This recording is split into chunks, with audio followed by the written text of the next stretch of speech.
தொப்பை குறைக்க உதவும் ஒரு நேச்சுரலான ஜூஸை பத்தி தான் சொல்றது. முருங்கை கீரை எல்லாருக்குமே சுலபமா இலவசமா கிடைக்கிற ஒன்று தான் முருங்கை கீரைன்றது. இப்போ முருங்கை கீரை வந்துட்டு அது பவுடர் பண்ணிட்டு தூள் பண்ணிட்டு கேப்சூல் பருவமாக கிடைக்கிறது, இல்லை தூளாக கிடைக்கிறது பேக்கெட்டில் வாங்குறது.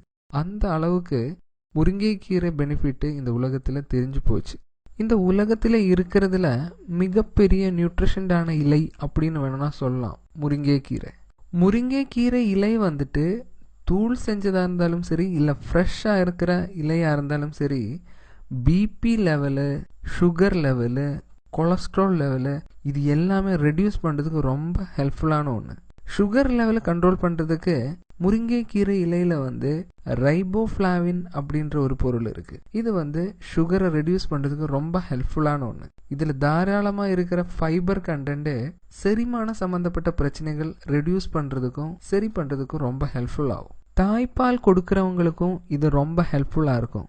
என்னன்னு கேட்டால் கால்சியம் லெவல் இதில் தாராளமாக இருக்குது. அதனால வந்து குழந்தைக்கு பால் கொடுக்கறதுக்கு தேவையான அளவுக்கு மில்க் ப்ரொடக்ஷன் நடக்கும். தைராய்டு சம்மந்தப்பட்ட பிரச்சனைகள் இருக்கிறவங்களுக்கு தைராய்டு ஹார்மோனை ரெகுலேட் பண்ணுறதுக்கும் முருங்கை கீரையை வந்து ரொம்ப ஹெல்ப்ஃபுல் ஆகும். இதில் ப்ரோட்டீன், ஃபைபர், கால்சியம் அந்த மாதிரி பொருட்கள் தாராளமாக இருக்கிறதுனால தான் இது நேச்சுரலான ஒரு எனர்ஜி கிடைக்கிறதுக்கு நமக்கு ஹெல்ப் ஆகுது. கொழுப்பு ரொம்ப வேகமாக எரிக்கிறதுக்கும் இது ஹெல்ப் ஆகும். நம்ம தொப்பை ஆயிடுச்சு இல்லை உடம்பு ஆயிடுச்சு ரெடியூஸ் பண்ணுறதுக்கு முருங்கைக்கீரை எப்படி பயன்படுத்துறது அப்படின்னு கேட்டால், 1/4 கப்பு முருங்கைக்கீரை இலை, 1 கப்பு தண்ணீர், இது ரெண்டும் சேர்த்து ஒரு மிக்சரோட ஜாரில் போட்டு நல்லா கிரைண்ட் பண்ணிட்டு அது நல்லா வடிகட்டி அதோட தண்ணி மட்டும் எடுத்து அதில் 1 ஸ்பூன் தேன், ஒரு பாதி எலுமிச்சையோட சத்து, இதை எல்லாமே சேர்த்து நல்லா கலத்தணும்.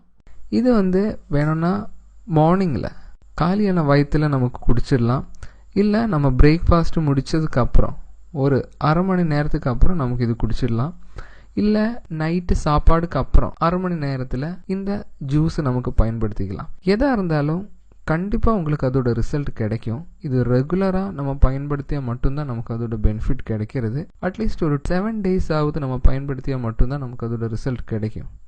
முருங்கைக்கீரையில் வந்து நம்ம உடம்புக்கு தேவையான என்னென்ன பொருட்கள் இருக்குது அப்படின்னு நம்ம விக்கிபீடியாவில் பார்த்தாலே நமக்கு தெரியும். அதில் இல்லாமல் இருக்கிற ஊட்டச்சத்துக்கள் இது இல்லை அப்படின்னு வேணால் சொல்லலாம்.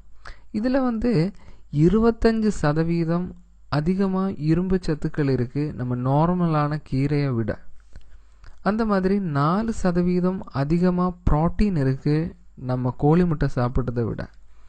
15% பொட்டாசியம் அதிகமாக இருக்குது நம்ம வாழைப்பழம் சாப்பிட்றத விட. 10% அதிகமாக இருக்குது கேரட்டில் இருக்கிற விட வைட்டமின் ஏ. 17% இருக்குது கால்சியம் நம்ம ஒரு கிளாஸ் பால் குடிக்கிறத விட. அந்த மாதிரி இதில் இருக்கிற வைட்டமின்ஸும் மினரல்ஸும் நம்ம உடம்புக்கு தேவையான பொருட்கள் எல்லாமே இருக்குது. அதனால ஒரு நேச்சுரலான எனர்ஜி பூஸ்டர் அப்படின்னு சொல்லலாம். கண்டிப்பாக உங்களுக்கு இந்த டிப்ஸ் ஹெல்ப் ஆகும்.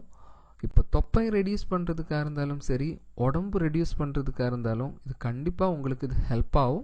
இந்த மாதிரி இன்ஃபர்மேட்டிவான வீடியோஸ் இனியும் பார்க்குறதுக்கு சேனலை சப்ஸ்கிரைப் பண்ணலாம். உங்களுக்கு டவுட் ஏதோ இருந்தால் இங்கே கமெண்ட்டாக கேட்கலாம். தேங்க்யூ.